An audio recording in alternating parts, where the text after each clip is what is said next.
Welcome to Khafre's funerary complex.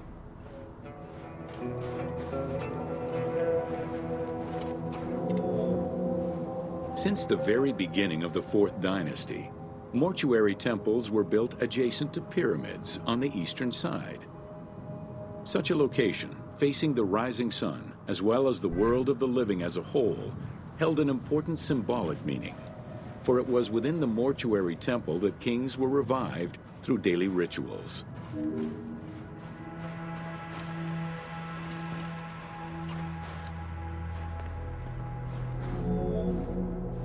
In its standard form, a mortuary temple was divided into 2 parts: a front area which consisted of a vestibule and a courtyard, and an area in the back, where all sacred elements were located.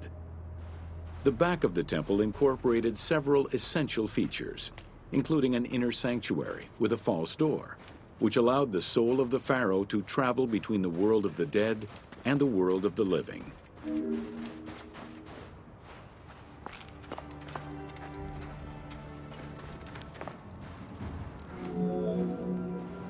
The largest of all such structures, Khafre's mortuary temple was entirely built with megalithic blocks of limestone from a nearby quarry and encased with granite. Parts of Khafre's mortuary temple, particularly the courtyard walls, are thought to have been decorated with splendid reliefs. However, not a single image of the king has been discovered inside the mortuary temple.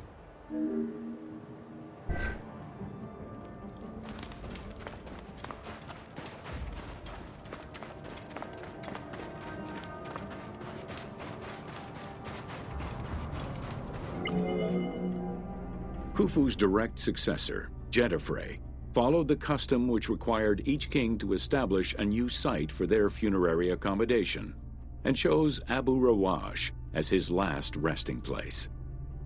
When the time came to build his own funerary complex, Khafre, also one of Khufu's sons and the successor to Djedefre, broke with tradition and returned to Giza.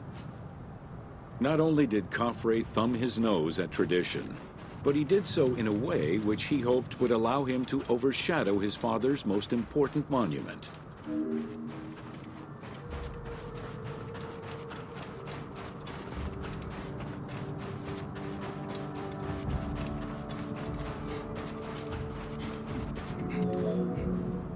Though Khafre's pyramid is smaller than Khufu's, it was cunningly built on a more elevated bedrock layer than the Great Pyramid, making it appear higher than any other pyramid at Giza. Today, Khafre's pyramid is the only one among the 3 at Giza that still has the upper part of its limestone casing. Considered a most sacred area, the Giza necropolis was strictly defined, both geographically and physically. An 8-meter-thick Tura limestone wall completely surrounded the Great Pyramid.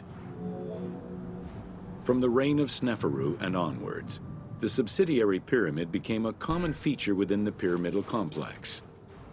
The function of the subsidiary pyramid, however, smaller in size and in height than the royal tomb.